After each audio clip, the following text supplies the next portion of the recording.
This is your ultimate stop for everything sports. The Golden State Media Concepts Sports Podcast. Should I say more? From the NFL, MLB, the NBA to MMA, it's all in here. The Golden State Media Concepts Sports Podcast. Listen now.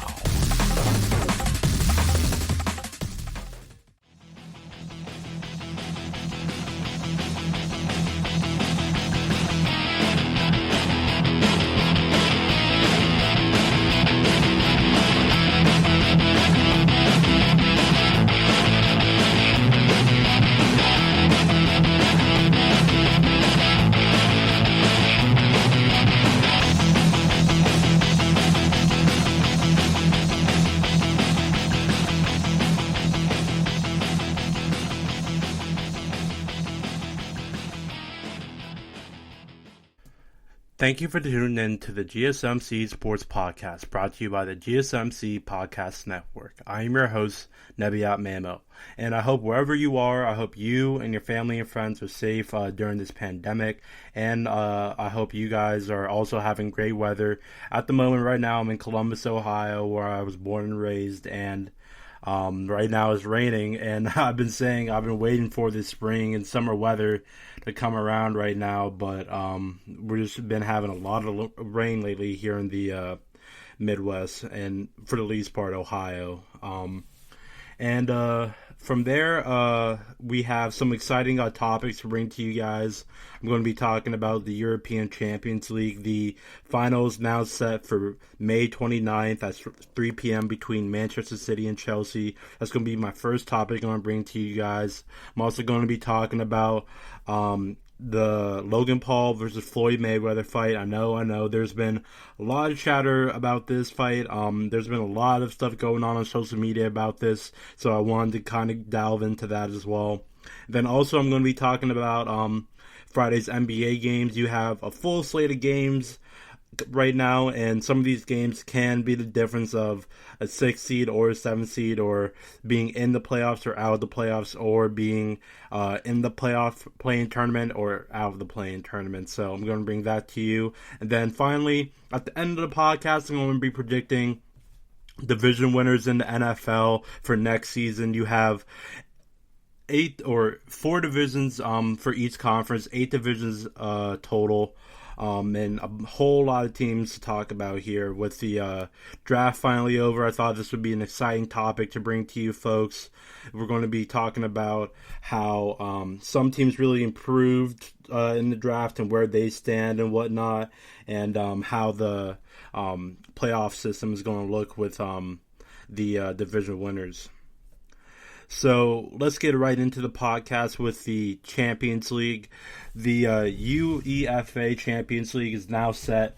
Like I said, Manchester City and Chelsea will be playing each other on May 29th at 3 p.m. Both teams are Premier League teams, and they had a really, really tough road to go down to in order to get to this spot. So let's break that down, and let's start with Manchester City. So the first matchup of Manchester City was against Mönchengladbach, a team out of Germany.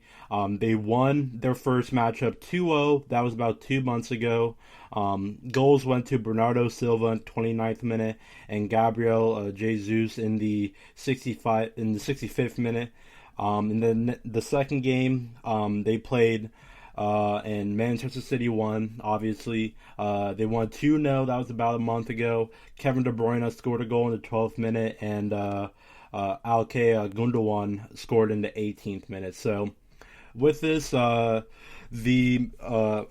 City was off to a very, very great start for the round of 16. So they beat Mönchengladbach 4-0 in aggregate in the round of 16, and then they moved on to play Dortmund. The first game that they played against Dortmund, they won 2-1. That was about 3 weeks ago. Kevin De Bruyne scored in the 19th minute, and Phil Foden scored in the 90th minute, sealing the win for Manchester City, and they won 2-0 or 2-1.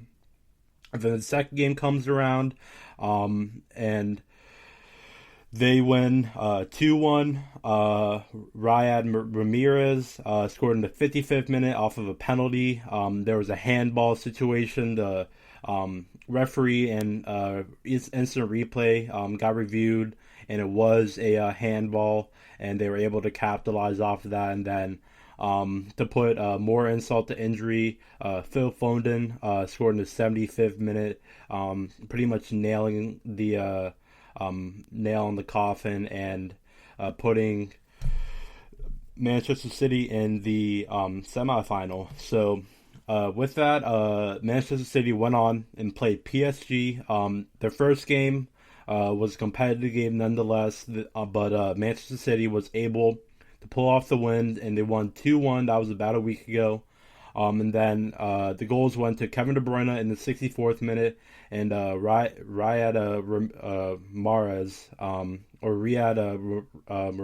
Mahrez. I apologize for the name mispronunciation, but next game comes around, and they won 2-0. And then Mahrez was able to score both of the goals. One, the first in the 11th minute, and the second goal in the 63rd minute. So with this track record and looking at the other games that Manchester City played, they're going to be a very, very tough team to beat in this Champions League final, because you have a dead-on shooter that can just strike the ball with such power in Kevin De Bruyne. Mahrez is off to a huge start. He's had 4 goals in total during this 6-8 stretches a game. It's 6 in total. And for the most part, I mean, you also have Phil Foden, who I've been watching a little bit here in the highlights, and he's just a quick guy off the pitch and can really get things going for this Manchester City team when they're on the break. So with that, you also have Bernardo Silva, Gabriel Jesus, Sterling as well on the wing. Just a full arsenal right now for Manchester City going into this Champions League final. Now, next up, let's talk about Chelsea here. Chelsea, their first matchup was against Atletico Madrid in the round of 16. Their first game, they won 1-0. That was about 2 months ago. The one lone goal goes to Oliver Giroud in the 68th minute. A beautiful bicycle kick. If you have time at any point today, search up the highlights for the first game with Chelsea in Atletico Madrid. That was about 2 months ago. And Oliver Giroud just with a gorgeous, gorgeous bicycle kick to put Chelsea up in front against Atletico in the first matchup. The next matchup comes around, and we pretty much see the same thing, just dominance with Chelsea. They won 2-0. That was about a month ago. Hakim Ziyech with the first goal in the 34th minute, and then Emerson Palmieri got the second goal in extra time. That was in the 90th minute, and then you add +4, so that was about to go into extra time and everything. So, and then next matchup that Chelsea was going to face was Porto. It was a great matchup, a very close matchup, I should say. The first game went to Chelsea. They won 2-0. The first goal went to Mason Mount in the 32nd minute, and then Ben Chilwell scored in the 85th minute. And then the next game was a very, very close game. Chelsea did not score at all during this game, but they still were able to win off an aggregate 2-1. Porto made it very, very close for them. A very hard-working game for them. They needed 2 goals in order to tie. They needed 3 in order to win. And Chelsea just comes away with this matchup and goes on to the semifinal, from the quarterfinal to the semifinal, that is, and they go on to play Real Madrid. The first game against Real Madrid was a tie. Christian Pulisic, the American-born out of Pennsylvania, was able to score in the 14th minute, but neither team was able to really get it going for the rest of the game, and ended up in a 1-1 tie. And then in the second game, you had Chelsea really displaying why they should be in the Champions League final. They won 2-0. Timo Werner scored in the 28th minute. This matchup was about 2 days ago. And then Mason Mount scored in the 85th minute with just a whole lot of interesting things going on here that I looked at is that Mount scored in the 85th minute, then Ben Chilwell scored in the 85th minute in the first game. So that was just something I looked at quickly and was just like, oh, that's cool. But to kind of guess off who would win off of this, I mean, you had both of these teams obviously in the Premier League. They obviously have met each other before many times. But with this, I mean, I'm going to have to predict that Manchester City wins this, because when you look at their team and how well they're stacked, how well they are playing right now, they've won their first matchup, they won 4-0 off for aggregate. Their second matchup against Dortmund, they won 4-2 off for aggregate. And then their matchup against PSG, who were in the Champions League final last year, they were able to beat 4-1 as well. And then when you look at the other side of it, Chelsea has had a couple of close games against Atletico Madrid in their round of 16 matchup. They won 3-0 in their second matchup. They won 2-1 against Porto in aggregate. And then versus Real Madrid, they won 3-1 in the semifinal via aggregate. So, I mean, when you look at this also on the Chelsea side of things, Chelsea has just been a great soccer team so far. It seems like they have really meshed things together as the season has come closer to the Champions League final.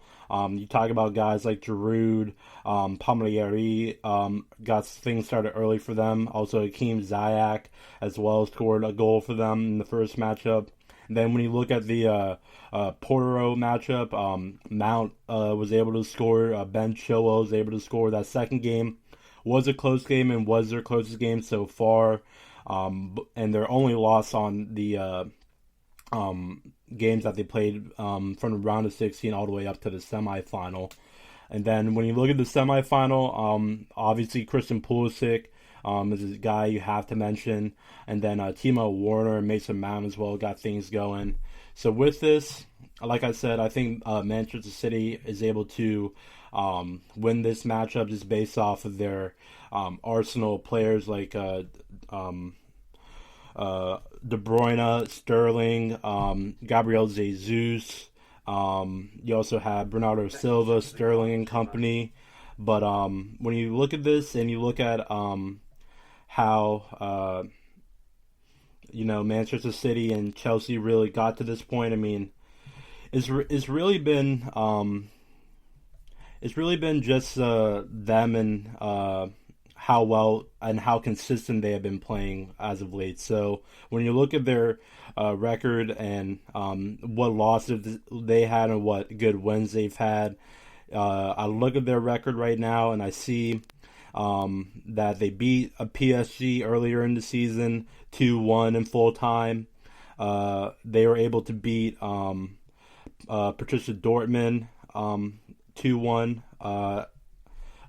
And also in the Premier League, if we switch it up a little bit, they were able to beat Arsenal 1-0. They were able to beat Liverpool 4-1. They beat PSG obviously 2-1.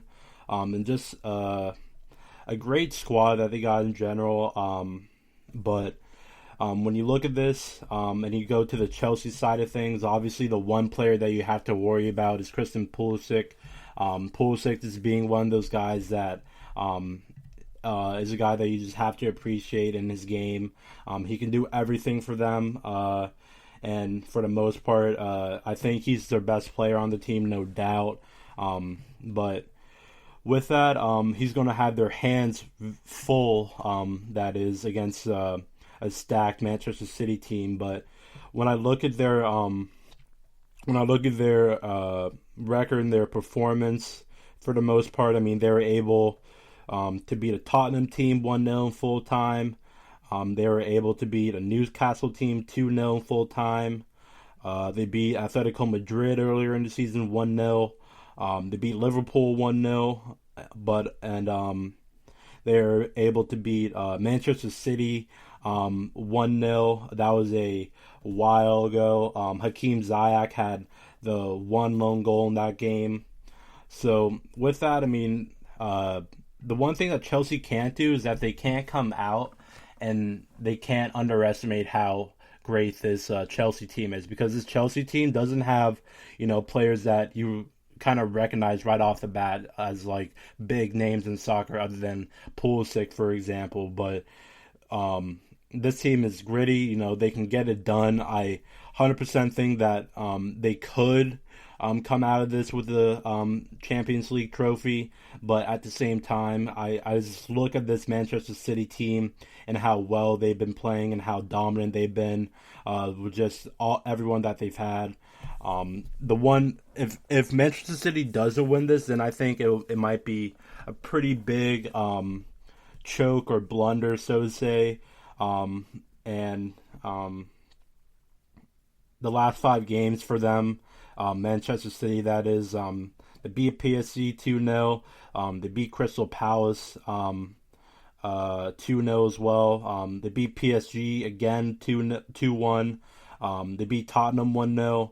And they beat Aston Villa 2-1. And then when you look at the Chelsea side in their past 5 games, they beat Real Madrid 2-0.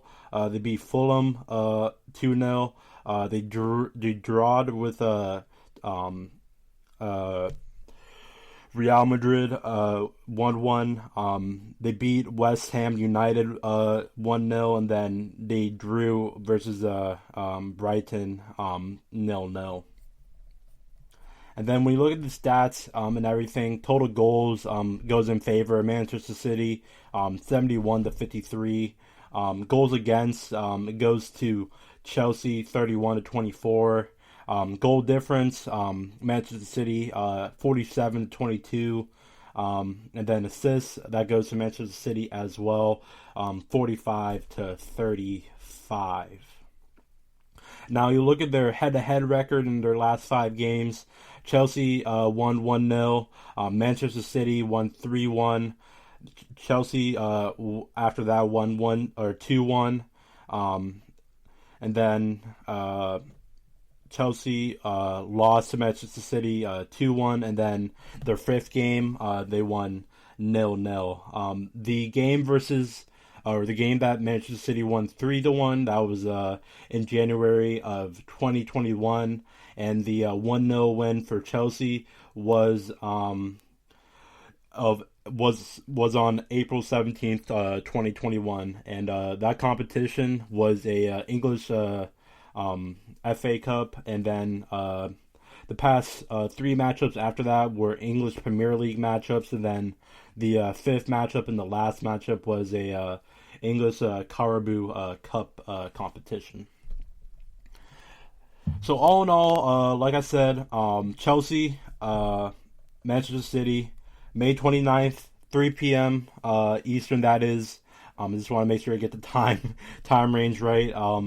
And you can't miss it, folks. I mean, this will be a great game. If you're not that big of a soccer fan and you like watching high, intense matchups, this is definitely one of those matchups that you want to tune in and watch for sure, because you have, a great attacking force and a great squad at Manchester City, and you have Chelsea, who's a very gritty team for the most part from what I can understand, and they just have a squad that's might not be the better squad from top to bottom, but you certainly do have a chance if Manchester City decides to take a day off and not really try to perform or compete at the level that they do. So with that, coming up next, I'm going to be bringing you guys the Logan Paul versus Floyd Mayweather preview, what I think about the matchup, and what who I think will win that matchup. And then after that, in the final segment, I'm going to be bringing you guys my predictions for division winners in the NFL season next year. So stay tuned for that and more on the GSMC Sports Podcast. Are you looking for the very best NFL and college football podcast? Then check out the GSMC Football Podcast. Get the latest football news both on and off the field. From the NFL Draft to trades to the rumor mill to the NFL Combines, they got you covered. That's GSMCpodcast.com/football-podcast. Get updates on college rivalries, game day insights, and much, much more. It's football talk the way you want it. This show eats, sleeps, and breathes football. Don't forget to like them on Facebook and follow them on Twitter. Visit GSMCpodcast.com for more info.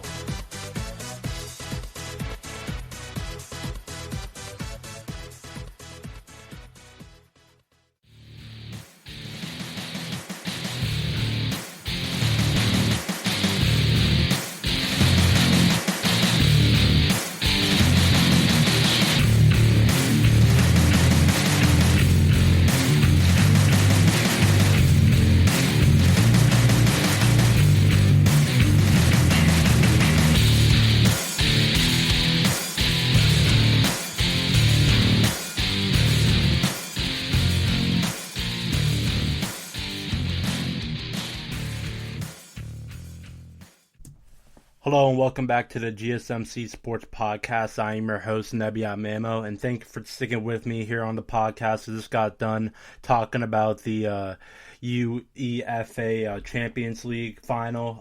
It will have Manchester City versus Chelsea in the final. Two Premier League teams going at it. Both of these teams have seen each other before in the final or in general.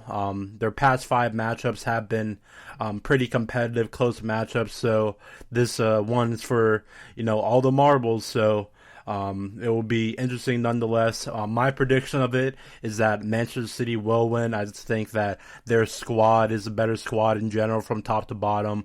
Chelsea, in my opinion, is a gritty team. They do have Christian Pulisic, who's a great player, American-born from Pennsylvania and everything, but when you look at Manchester City, they have Kevin De Bruyne, Gabriel Jesus, Bernardo Silva, Sterling and company, and they also have a great goalkeeper as well in Everton. So just gonna be a lot of high-end competition going on, and that's coming up on May 29th at 3 p.m. Eastern time. So that will be a great matchup, and I will be looking into that matchup as well and watching that.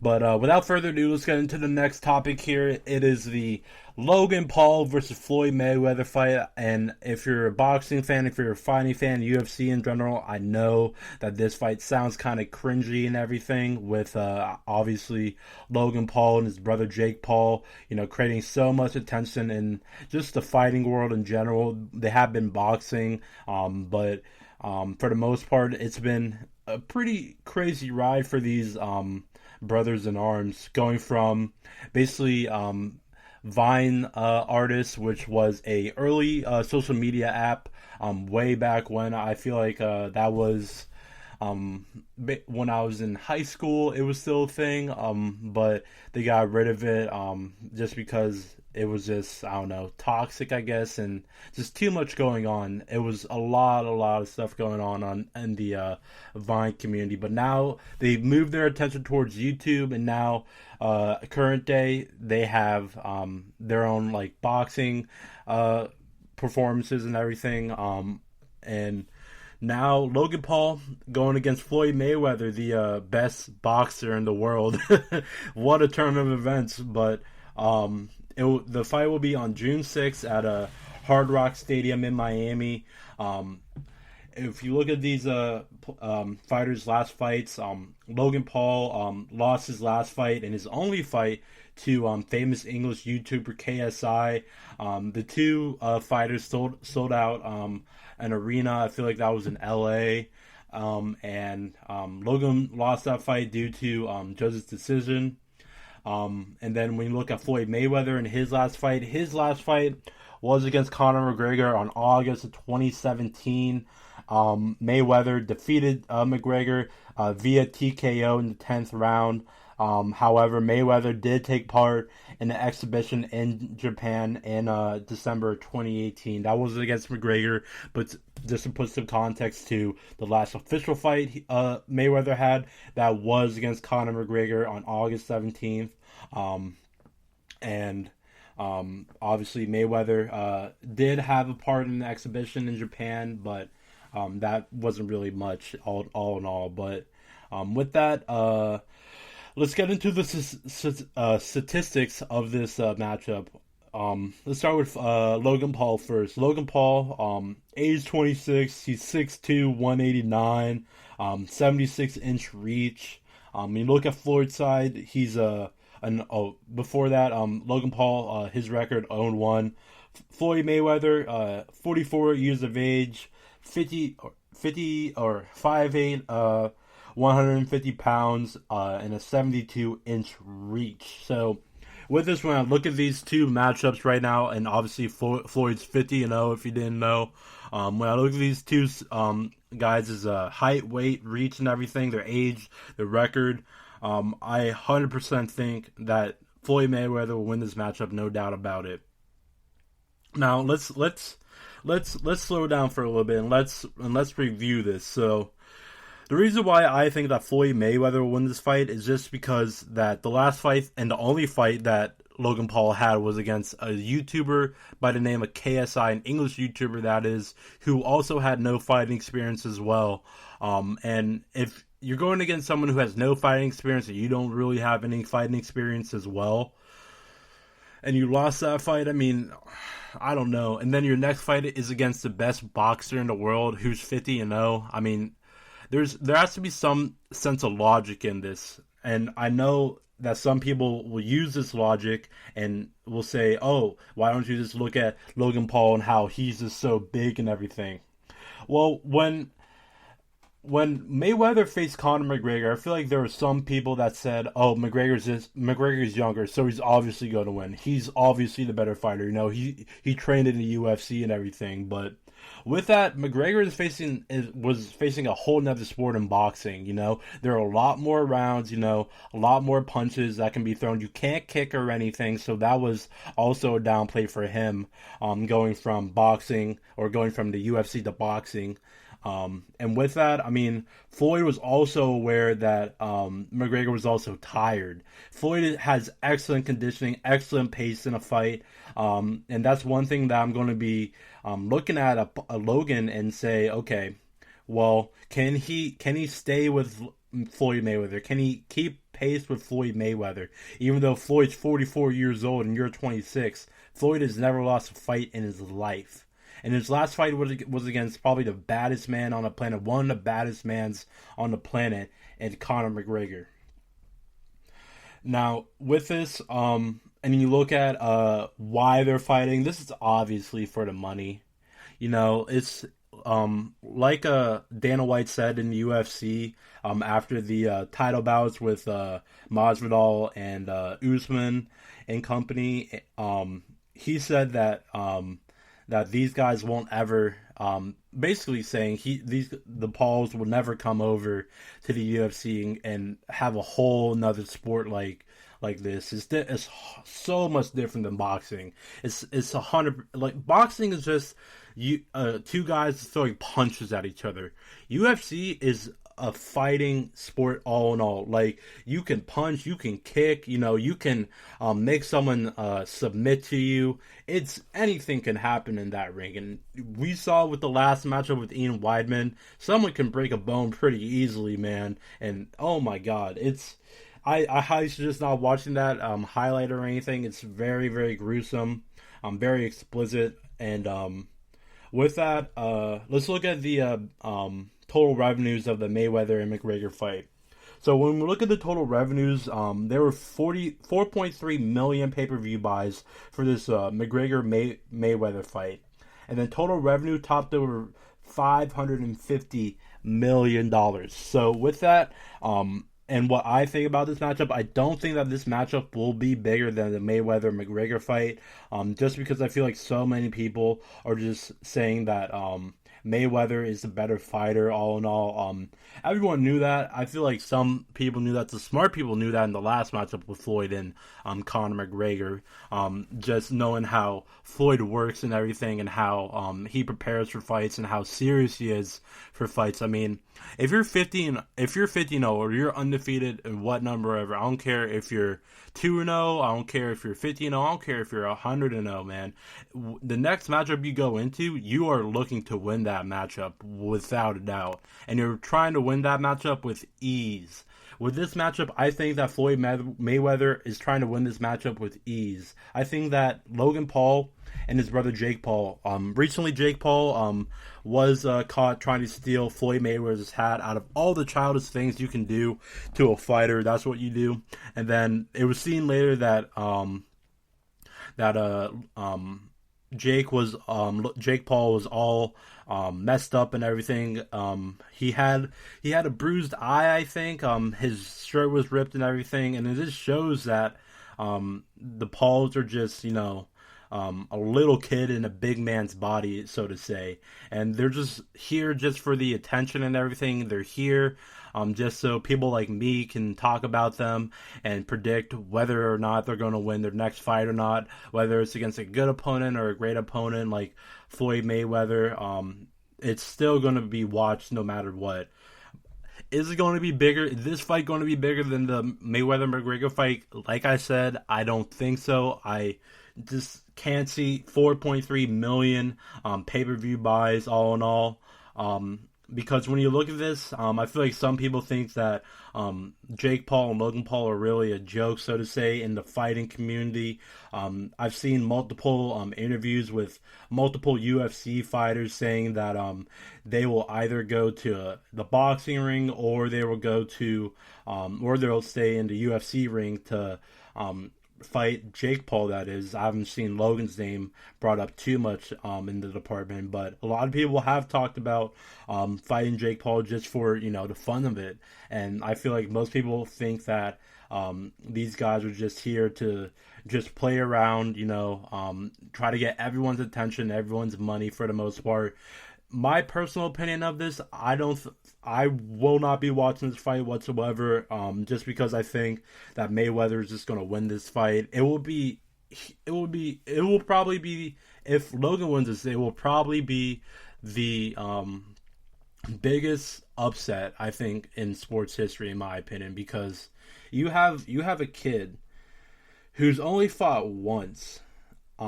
Granted, he is a younger guy by almost 20 years old, but with that, Logan hasn't won a fight. Mayweather has won 50 of them, and if Mayweather comes out here and is knocked out, technical knockout, whatever, it will be the end of his career, man.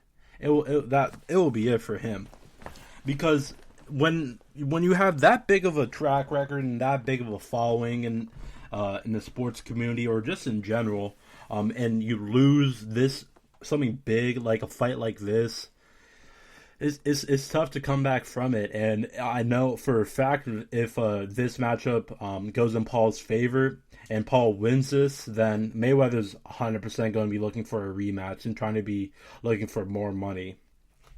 But like I said, I don't think that Logan Paul will win this. Just based off of experience, Mayweather has him by a mile, maybe more, probably more, 100% more. But Paul's last fight, like I said, was to a famous English YouTuber, I should say, and KSI via judge's decision. It really shows you that that Logan has a long way to being one of the next best. And I feel like what Mayweather's trying to do is that he's just trying to find another young guy to fight against, a guy that has how should I say, a kind of like annoying persona to them, that stuck up guy that never wants to say he's wrong or something like that. And with that, Mayweather chose a smart pick. a lot of attention is being brought to him and how, how old he is. Can he move like normal? Can he fight like normal? This and that. A lot of people, I feel like in my generation, so to say, think that Logan Paul's going to win just based off of, I feel like, his popularity and how so many people know him, so to say. But Mayweather's the guy for this one, and I'm not a betting man, but if some people that are watching this are, I would probably bet my money on Mayweather. I mean, just because he hasn't fought in 3 years doesn't mean the man's good, Like, if Khabib came out of retirement and he fought his next opponent, I guarantee you people would be questioning how long he's been out of the ring, this and that. I know he's younger than Mayweather, but at the same time, I feel like that same disrespect is there. Mayweather being, the best boxer, and Khabib, in my opinion, being the best UFC fighter today, even though he hasn't fought in such a long time. I feel like he will get back in the ring at some point. I don't think that he'll stay retired forever, and I think that sooner or later he's going to want to fight again. But with that, that's it for the second segment on my podcast. To recap, what I think about it, I think Mayweather will beat Floyd Mayweather via TKO. I'll put it out there via TKO or KO. I just don't think that Logan has the endurance or the conditioning to try to keep up with Floyd Mayweather. But next up, I'm going to bring you guys Friday's slate of NBA games, as the NBA season, like I said, has been coming to an end and quickly, so to say. And we have a lot of matchups going around and a lot of playoff implications and a lot of play-in tournament implications possibly being drawn for this. So stick around, folks, as that, and I'm going to be predicting the division winners for the NFL coming up next on the GSMC Sports Podcast. Check out the show that's built on the MMA. From the UFC to extreme cage fighting, they got the fights covered. Check out the GSMC MMA podcast. Get the latest news on past or upcoming fights. Join us as we talk to and about some of the biggest names in the MMA, past, present, and future. When it's the fight game, there's just one show to check out. GSMCpodcast.com/MMA-podcast. Don't forget to like them on Facebook and follow them on Twitter. Visit GSMCpodcast.com for more info.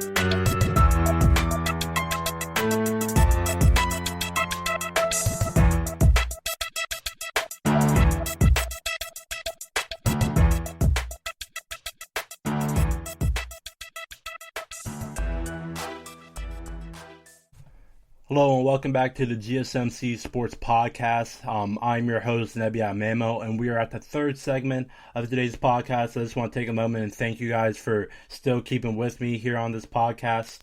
I'm going to be talking about the slate of NBA games we have this Friday, and the after that I'm going to be talking about the division, or my division winners for next year's NFL season. So without further ado, I have to also talk about the segment before that, the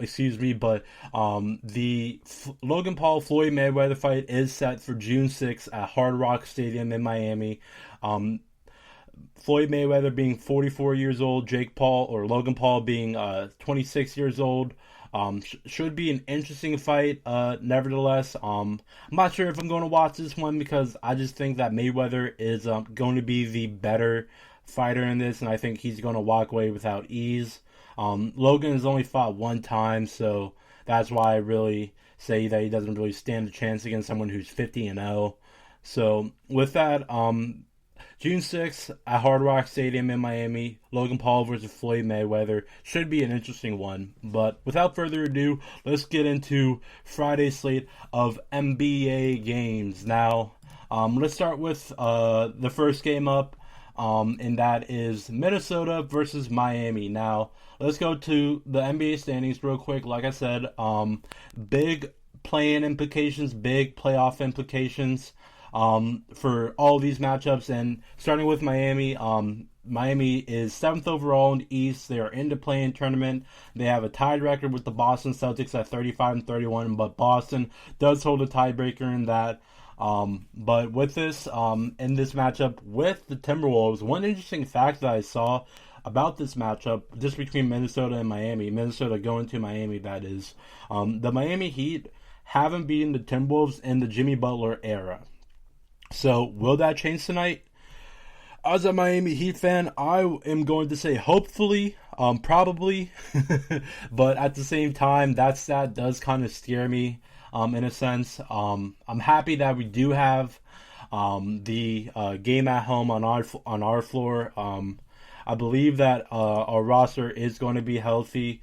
We might have Tyler Hero out, but for the most part, this game is an important game to us. Obviously, some play-in implication games. Miami being the favorite in this one. And for the most part, you have players like Anthony Edwards averaging almost 19 points a game for the Timberwolves. Also, Ricky Rubio is averaging almost 7 assists per game. And then when you look at the other side for Miami, Jimmy Butler, who has been the guy for them ever since he's gotten there, 21 points per game, 49% from the field, and 86% from the free throw line. Something that I don't see a lot about in Jimmy Butler's game is how many free throws this guy can make and draw at the same time. He's a great defender, nonetheless, great on-ball defender. 7 assists per game, and also averages 2 steals per game as well. When you look at Bam Adebayo, he's been leading the way for them defensively as well. Been the centerpiece for them and my pick for Defensive Player of the Year. 9 rebounds per game, 6 defensive and 2 offensive rebounds. But for the most part, when you look at the last 5 games between these teams, Miami lost their last game to the Dallas Mavericks 127-113 on their home floor, on Miami's home floor, that is. Then the game after that, they won against Charlotte 121-111. They beat Cleveland 124-107. Both of those games versus Charlotte and Cleveland were on the road. And then versus San Antonio, they won 116-111 on their home floor.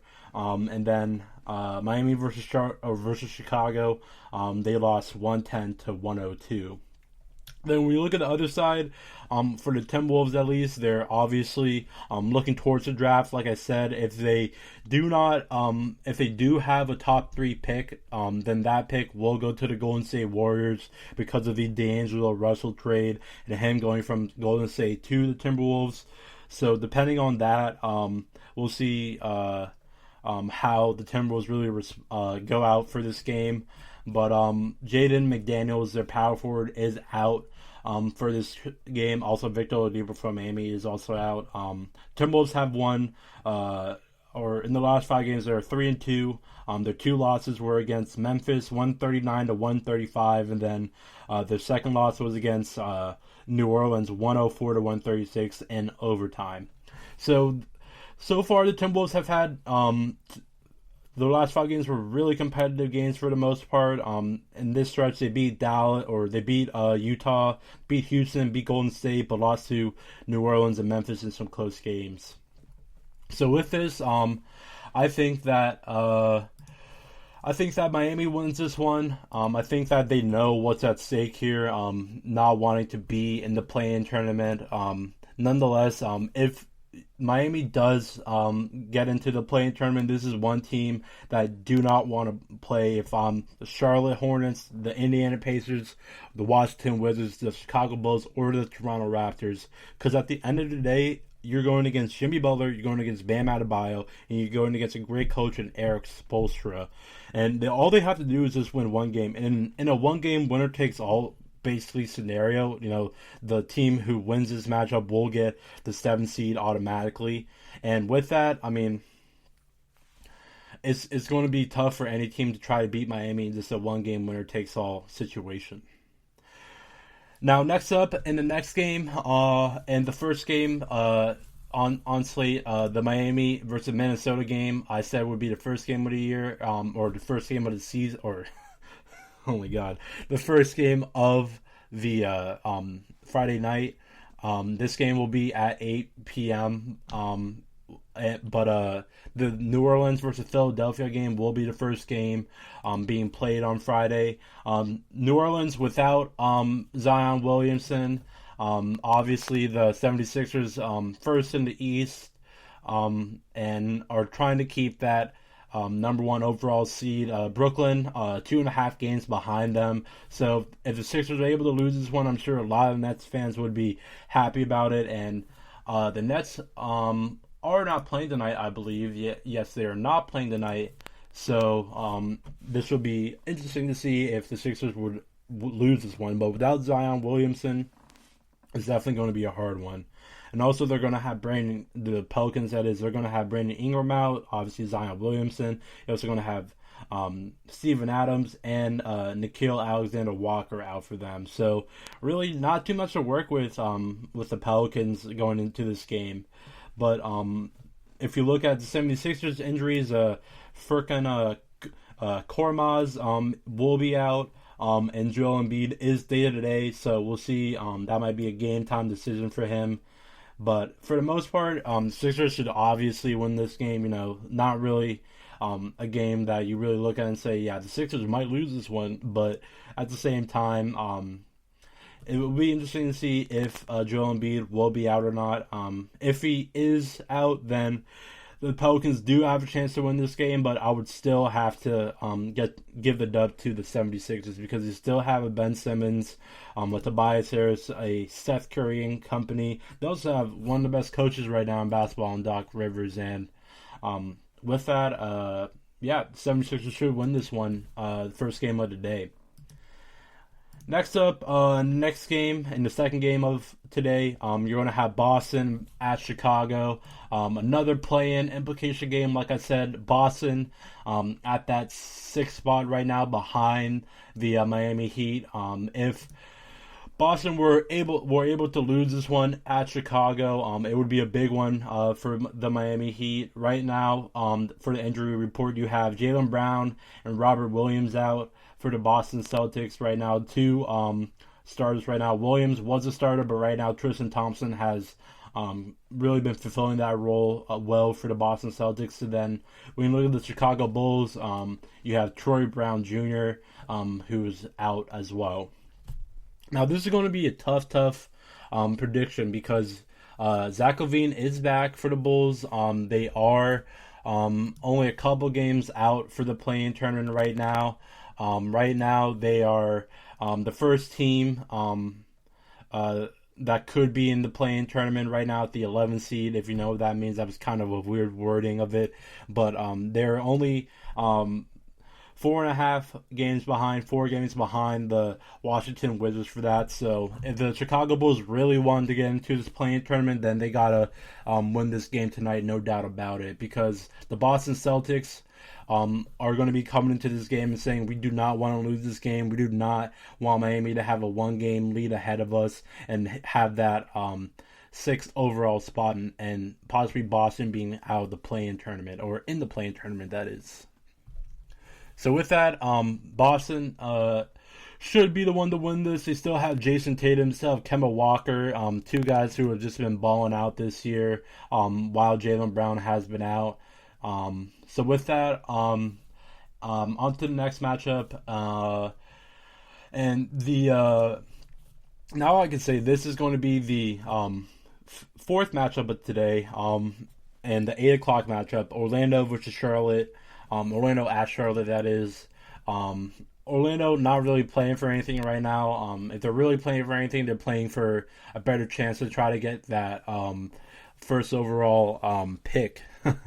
But when you look at the injury report, a lot of players out for this one. James Ennis III Carter Williams, Terrence Ross, and Wendell Carter Jr. all out for the Orlando Magic. When you look at the Charlotte Hornets side, Miles Bridges out, Devontae Graham out, Cody Martin out, and Gordon Hayward, who has been out for a while now, is out as well.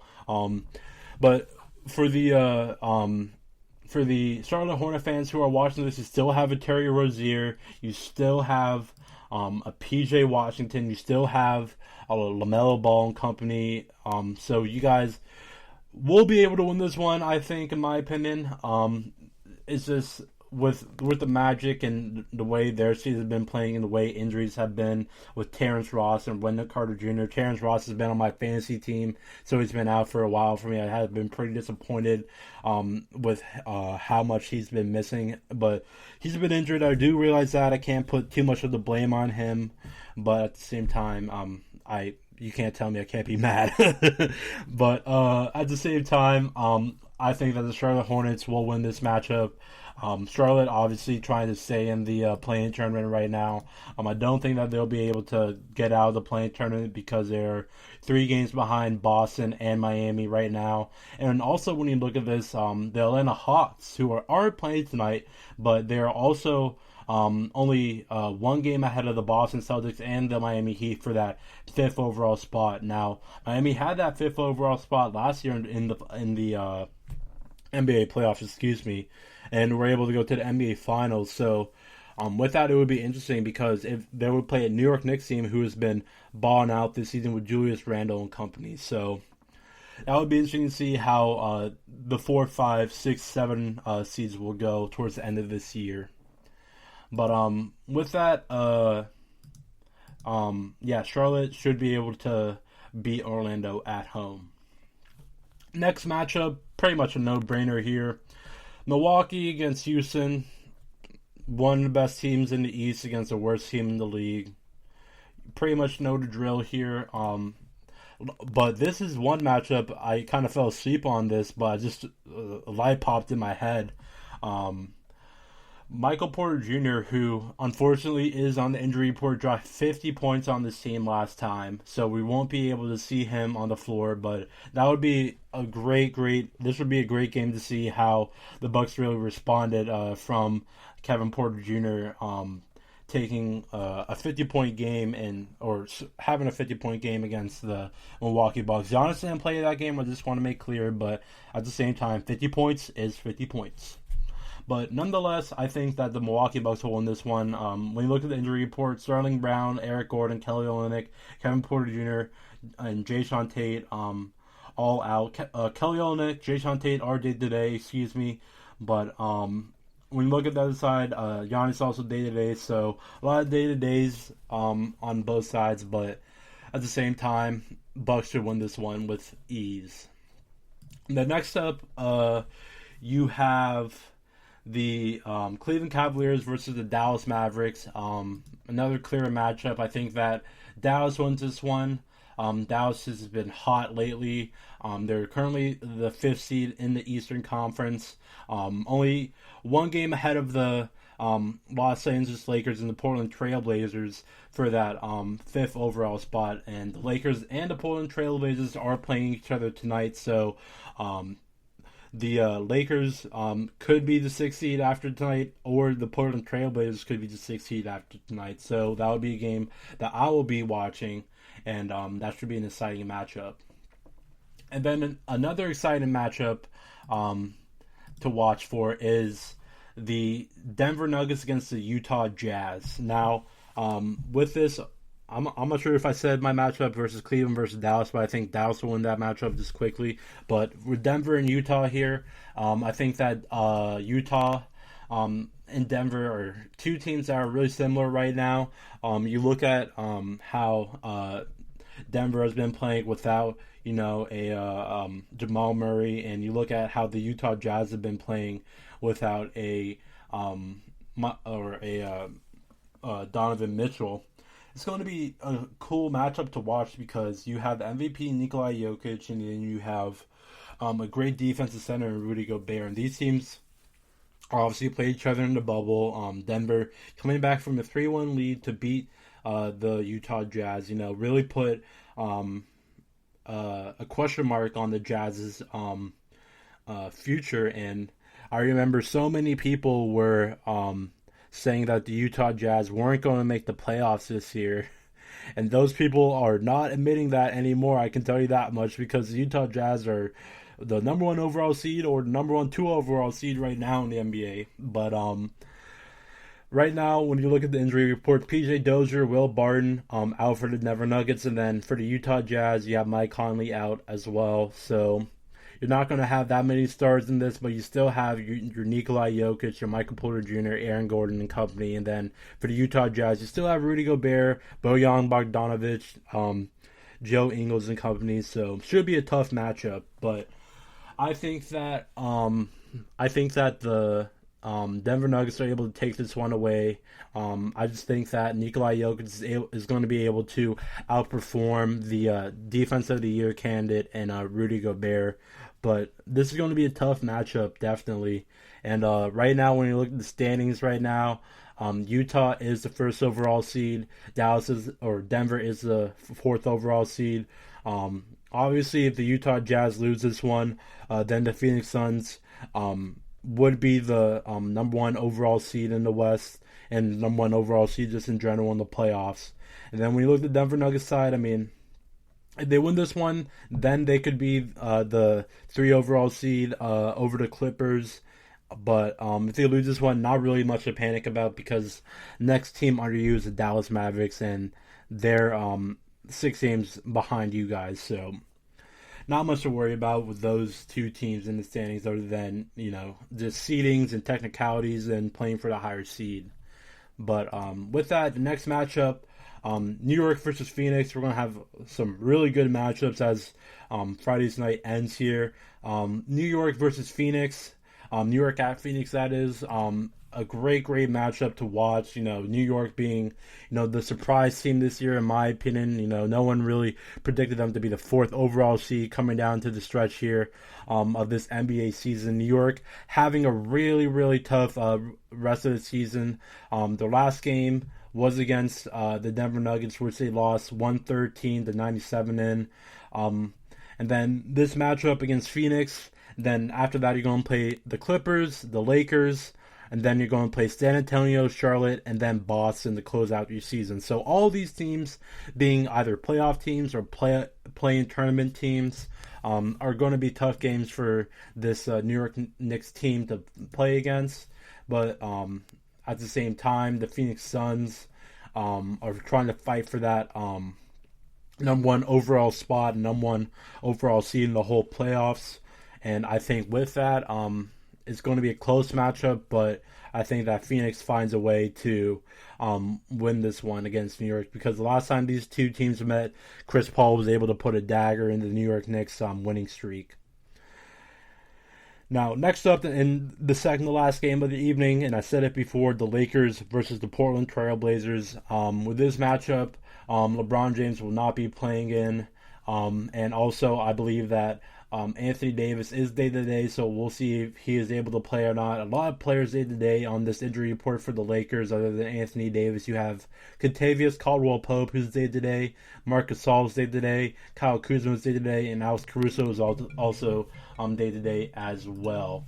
And with that, it's going to be interesting to see how many of these players play that are day-to-day. You also have Norman Powell, the lone injury report on the Portland Trail Blazers. He's day-to-day as well. So all of these players know what's at stake here. And I think that other than Anthony Davis, I feel like some of these other guys are going to be saying, yeah, just rub some dirt on it and let's just get going, And with that, it's going to be it's depending on if Anthony Davis plays in this game or not. If he doesn't, then I had the Portland Trail Blazers winning this, and I have them getting out of the play-in tournament and the Lakers being in the play-in tournament. But if Anthony Davis does play in this game, then the Lakers do have a shot. It's definitely going to be close. I'm not going to give the Trailblazers the benefit of the doubt just because Anthony Davis is injured and everything. But at the same time, they still have Montrezl Harrell, Andre Drummond, who's healthy. But this Lakers team has just been a question mark as of late with their injuries and everything. But for the most part, I think that Anthony Davis does play. There has been a video on social media saying that AD does plan to play against the Trailblazers despite exiting the last game that he played in versus the Clippers with a back injury. But at the same time, I will give the Portland Trailblazers this win because I think Damian Lillard and company are healthy now.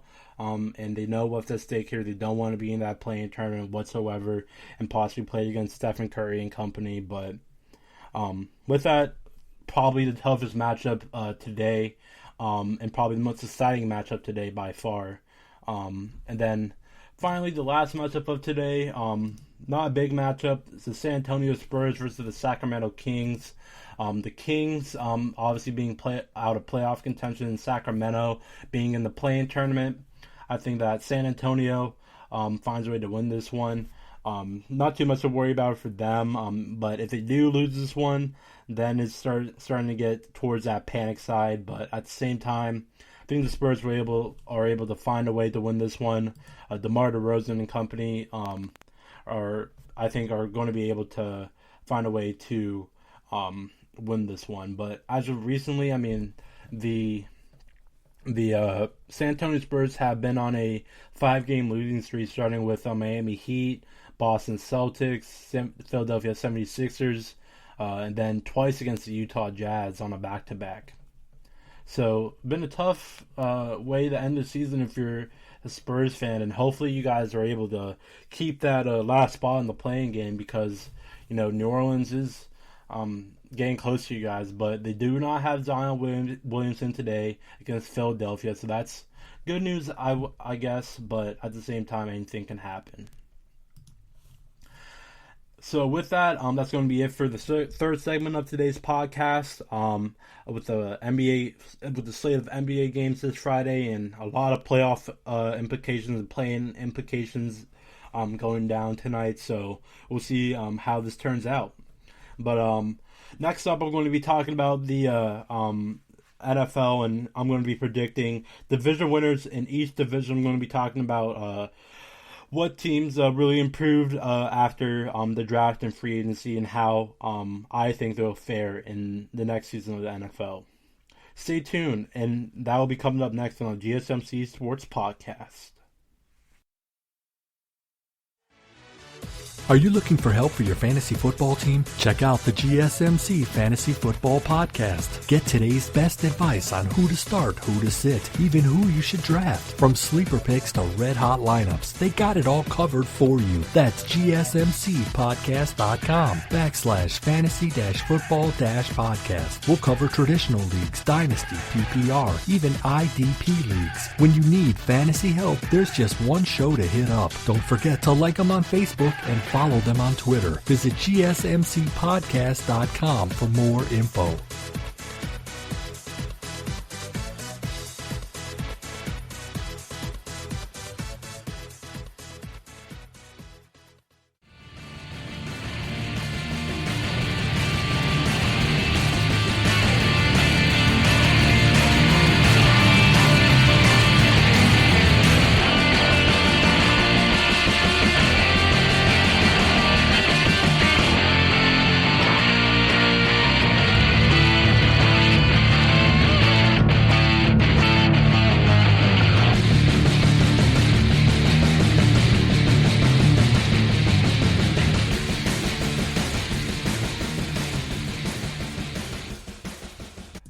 Alrighty, ladies and gentlemen, thank you for sticking with me here on today's podcast. I just got done talking about the 10 slate of NBA games on Friday and how that can have implications on the NBA playoffs and in the NBA play-in tournament as well.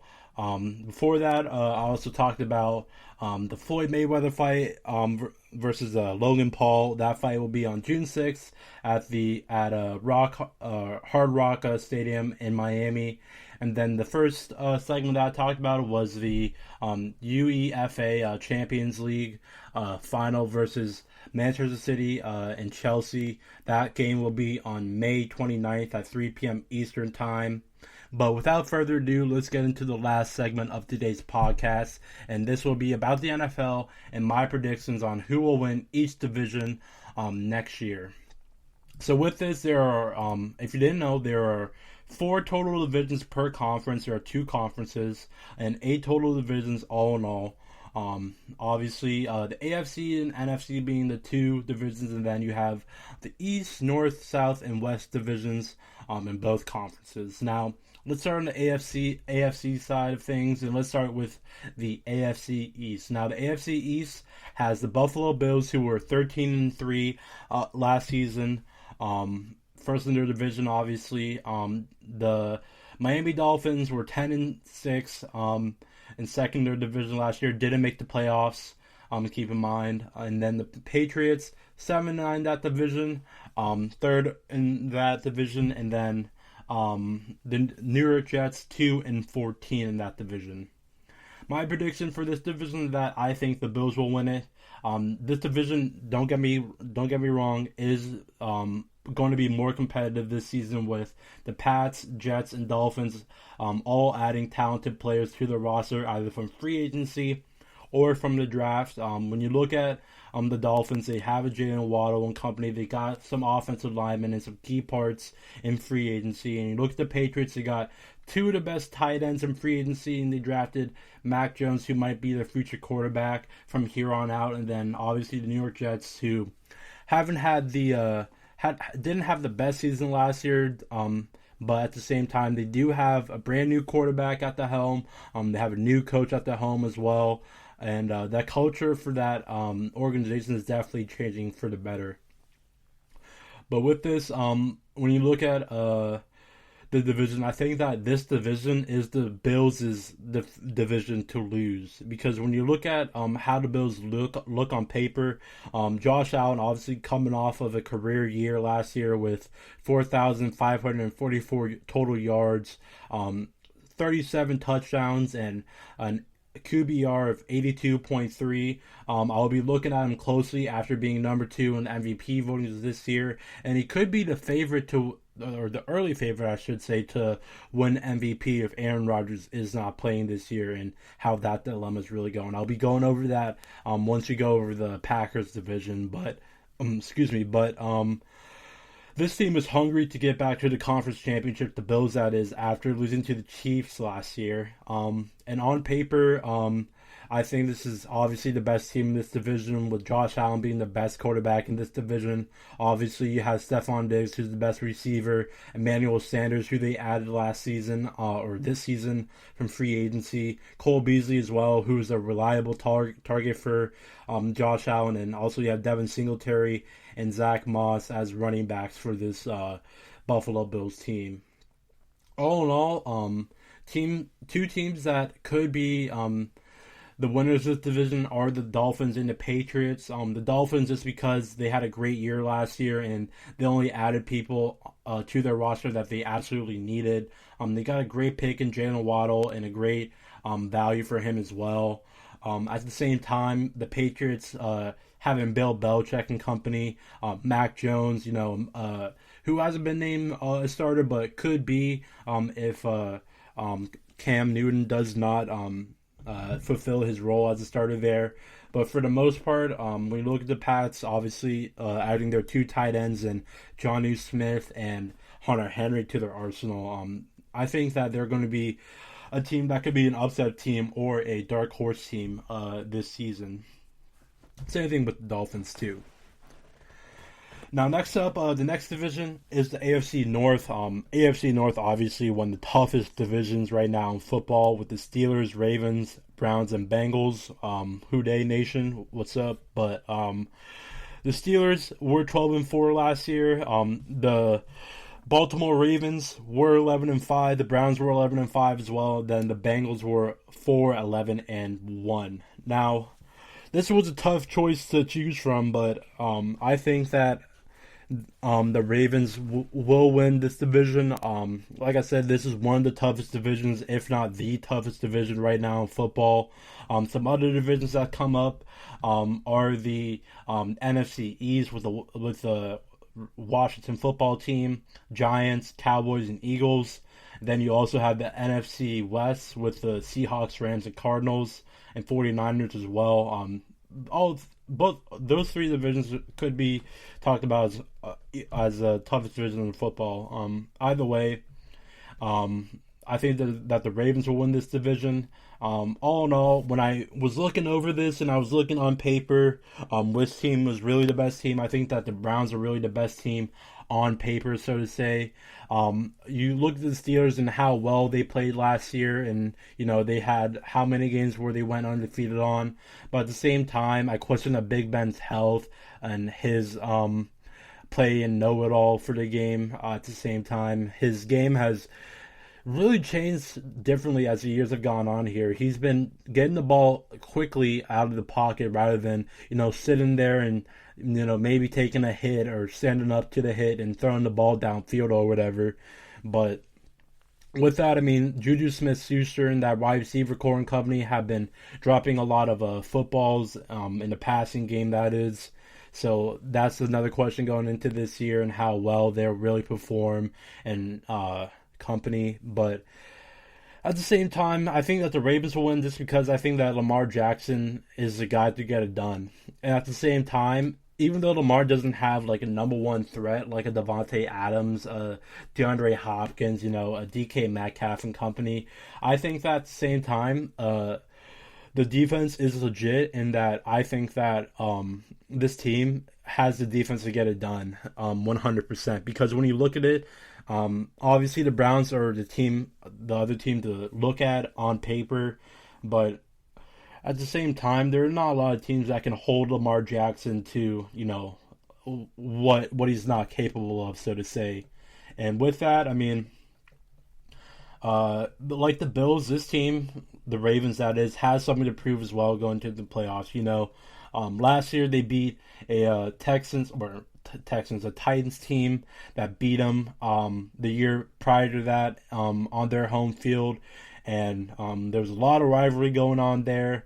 But after that game, after they won that game, that is, they played the Buffalo Bills but lost to them.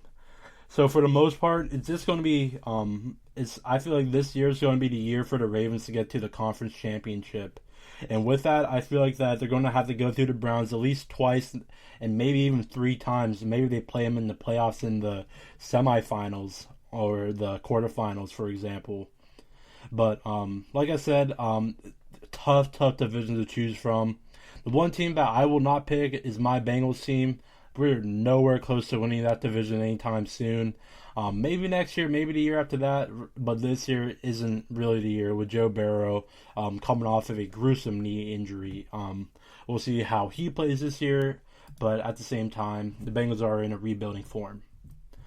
Now, next up, the AFC South, probably one of the weakest divisions right now in football, just because the Jaguars coming off of a 1-15 season. Then you have the Texans, who not only are coming off of a 4-12 season, but also could be without their starting quarterback Deshaun Watson for the season. So we'll see how that plays out. But as of right now, I'm going to assume that Deshaun Watson isn't going to play for the season, or at least the first game of the season. And then also the 2 top teams in this division, at least last year, that is, were the Colts and the Titans. The Colts were 11-5. The Titans were also 11-5. Titans did have that tiebreaker though and won the division. This year, I think it's pretty easy to choose between the Titans and the Colts, but I'm going to pick the Titans to win this division. I think, like I said, either the Titans or the Colts, but at the same time, the Titans still have Derrick Henry and A.J. Brown to work with. Ryan Tannehill is the starting quarterback for that team. And obviously Henry and Brown will be the focal points for that team. They lost Corey Davis to free agency, went to the New York Jets. A lot of signings for the Jets this season that were surprising, along with him and Carl Lawson. But with that, the Colts are also going to be a team to look at as well. They had one of the best defenses last year. They have one of the best backup quarterbacks in the league, and Jacoby Brissett. But also the starting quarterback for that team, I'm expecting week 1 to be Carson Wentz after Phil Rivers retires. Wentz should be the starter for that team, but if he is not fulfilling his duties, then I believe that Jacoby Brissett will be a great backup quarterback for that team, and he'll be ready at any point. Just call him up, and he'll be ready. And he's one of my favorite players to watch, being a Bengals fan and everything. But with that, let's move on to the next division.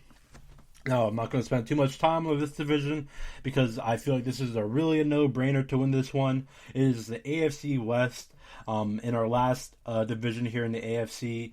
And the Broncos were the worst team in this division at 5-11. The Chargers were 7-9. The Raiders were 8-8, and then you had the Chiefs at 14-12. I think you folks know where I'm going with this. I think the Chiefs will be the ones to win this. Obviously, with Patrick Mahomes, Tyreek Hill, Travis Kelce, and Andy Reid and company, it's a no-brainer for the Chiefs to win this division, unless a serious injury happens to Patrick Mahomes, Travis Kelce, or Tyreek Hill and company. The division could be up for grabs, but as of right now, it's a no-brainer. Chiefs win the AFC West, no doubt about it. Now, moving into the NFC, let's start with one of the toughest divisions that I said beforehand that could be the toughest division to choose from. It is the NFC East. To go through the teams in here, the Eagles, who were 4-11-1 last season, were the worst team in this division. The Cowboys were 6-10. The Giants were 6-10. And then the Washington football team were 7-9.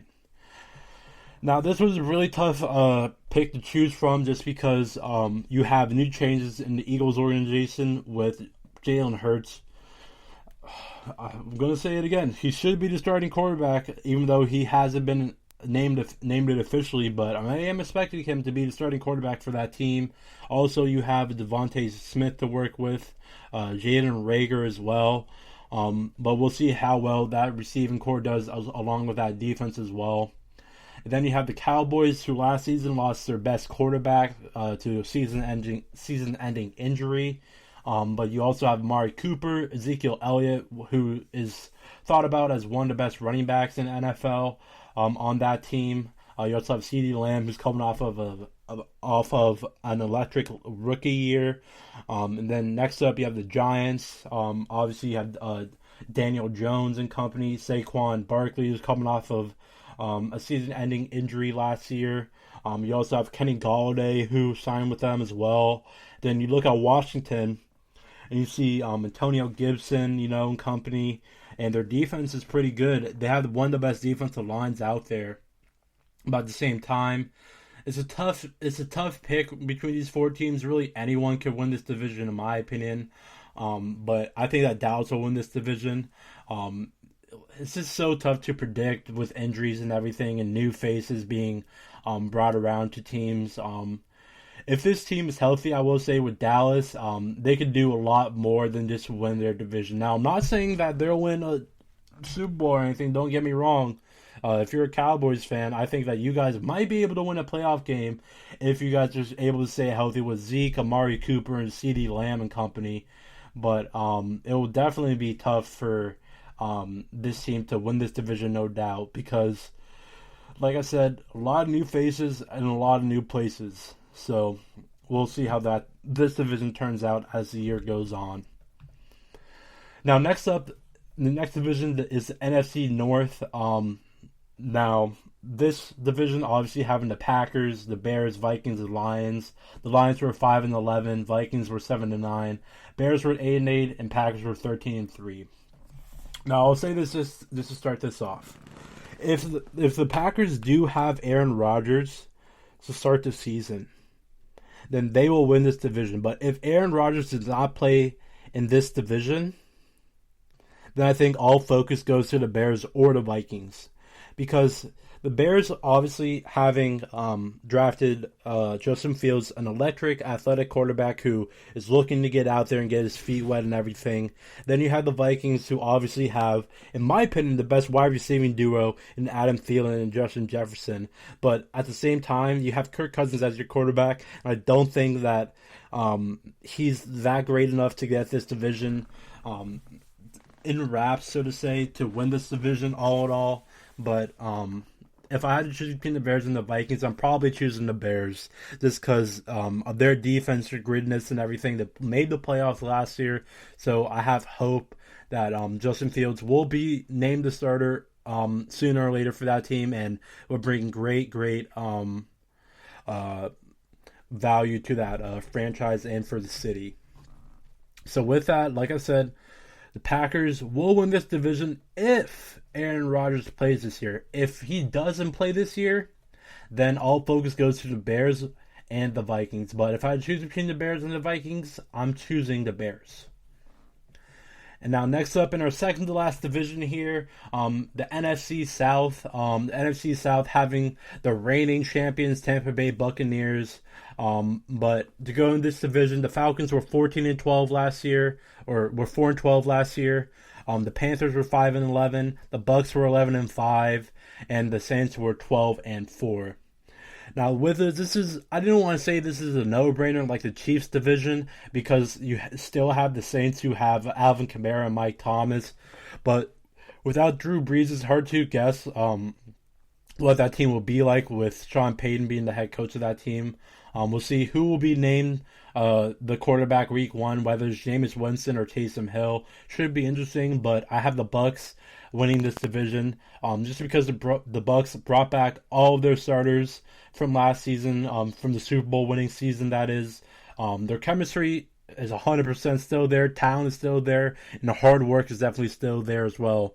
With Tom Brady leading the way for them, you also have a Mike Evans, a Leonard Fournette and company. And then on the defensive side, you obviously have Ndamukong Suh, Carlton Davis, a Levante David, a linebacker. So this team is stacked and ready to really try to make a repeat for this NFL or Super Bowl championship. So with that, in the final division for this podcast is the NFC West. Probably one of the toughest divisions, like I said, with the NFC East and the AFC North in that conversation as well. I think that the Cardinals will win this division. With this, you look at the 49ers, and all of these teams have made either some type of improvement in free agency or the draft. But before I get into the Cardinals, let's just review this division from last year. 49ers were 6-10, Cardinals were 8-8, Rams were 10-6, and the Seahawks were 12-4.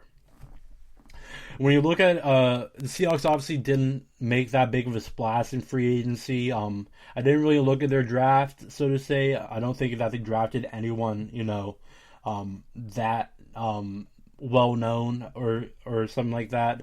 And then for the Rams, they obviously added Matthew Stafford and traded away Jared Goff for him. You still have Aaron Donald on that team, the best defensive lineman in football right now. No ifs, ands, or buts about it. And then you obviously have the Cardinals, who I think will win this division. And then the 49ers, who obviously drafted a young quarterback in Trey Lance, who is an athletic quarterback, but at the same time, he is a rookie, so we'll see how he improves with this season and if he'll be named the starter if Jimmy Garoppolo doesn't fulfill his role as a starting quarterback there. Now, the reason why I have the Cardinals winning this division is because I think they had impressive additions to this team from free agency and the draft that make me think the Cardinals can do some damage to this division and eventually win this division as well. Not only do they have Kyle Murray and DeAndre Hopkins already on that team, but the people that they added on this team are people that you have to look out for.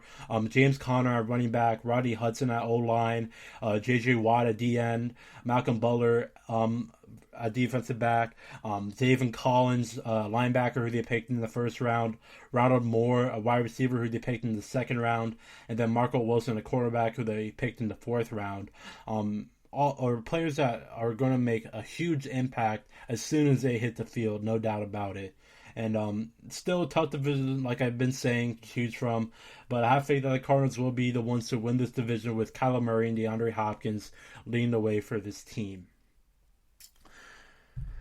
So with that, a lot of new faces and a lot of new places. And all in all, it's going to be a fun NFL season that's going to be coming right around the corner sooner or later. So with that, I just want to thank y'all for listening to the GSMC Sports Podcast, brought to you by the GSMC Podcast Network. I would like to ask you to please remember to subscribe to the show and write a nice review that helps us out. Also, if you can please follow us on Facebook, Twitter, and Instagram, that would be much appreciated. So thank you, and have a great rest of your weekend, ladies and gentlemen. You've been listening to the Golden State Media Concepts Sports Podcast, part of the Golden State Media Concepts Podcast Network. You can find this show and others like it at www.gsmcpodcast.com. Download our podcast on iTunes, Stitcher, SoundCloud, and Google Play. Just type in GSMC to find all the shows from the Golden State Media Concepts Podcast Network, from movies to music, from sports to entertainment, and even weird news. You can also follow us on Twitter and on Facebook. Thank you, and we hope you have enjoyed today's program.